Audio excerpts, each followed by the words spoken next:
Kita beralih ke informasi selanjutnya Tribuners. Raihan Oktavianur Rahmadani, pelajar SMA Negeri 1 Tanah Grogot, Kabupaten Pasir harus meregang nyawa lantaran menegur seseorang yang tengah pacaran di hutan kota. Remaja yang masih duduk di kelas 12 itu dikenal sebagai sosok yang penyabar di kalangan keluarga dan teman-teman sekolahnya. Namun naas ia harus kehilangan nyawanya di tangan 9 pelaku pengeroyokan setelah mendapat perawatan intensif di RSUD Panglima Sebaya selama 2 hari hingga dirujuk ke salah satu rumah sakit yang ada di Balikpapan. Untuk informasi selengkapnya akan disampaikan langsung oleh wartawan Tribun Kaltim, Syaifullah Ibrahim yang kini sudah terhubung bersama kami. Silakan rekan Syaiful. Ya, terima kasih rekan Mei. Nah, untuk kejadian yang menimpa adik Rehan ini pada 23 Agustus 2022 lalu, tepatnya pada pukul 23.00 waktu Indonesia Tengah,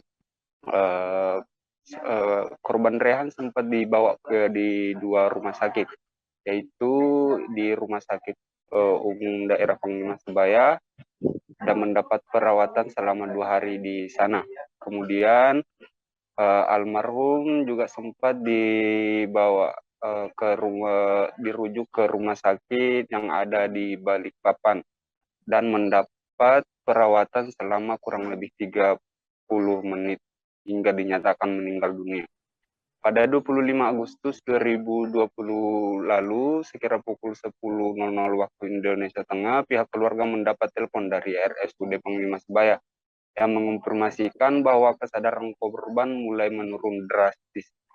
Berbeda saat pasca pengeroyokan yang terjadi pada 23 Agustus 2022 lalu, sekira pukul 23.00, korban saat mendapat perawatan masih bisa diajak berkomunikasi dengan pihak keluarga.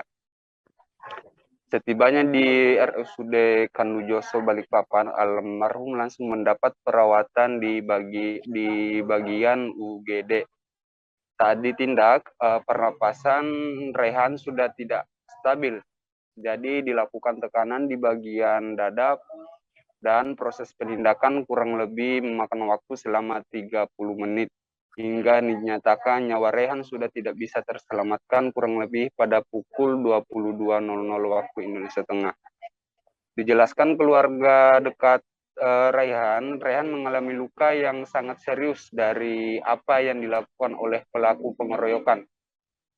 Terdapat keretakan di bagian kepala sebelah kiri dan terus mengalami penggumpalan dan ada kemiringan ukuran dari kapasitas otak yang sebenarnya. Indikasi dari dokter, korban mengalami benturan keras di bagian kepala dan hal itu membuat pihak keluarga korban sangat terpukul dan mengharapkan pihak kepolisian untuk melakukan penindakan semaksimal mungkin. Almarhum Rehan juga dikenal dekat sebagai pribadi yang penyamar dan tidak pernah marah sedikit pun. Rehan merupakan anak keempat dari 5 bersaudara yang sangat dekat dengan ibu dan adiknya. Pihak keluarga masih merasa terpukul atas kepergian Rehan yang akan menginjak usia 17 tahun di bulan Oktober 2022 mendatang. Apalagi almarhum tengah mempersiapkan diri baik dari segi fisik maupun mental karena terpilih mewakili Kabupaten Pasir di kejuaraan Porprov dan Porda. Almarhum Rehan ini tengah berada di puncak karirnya, namun pihak keluarga merasa takdir sudah berkehendak lain.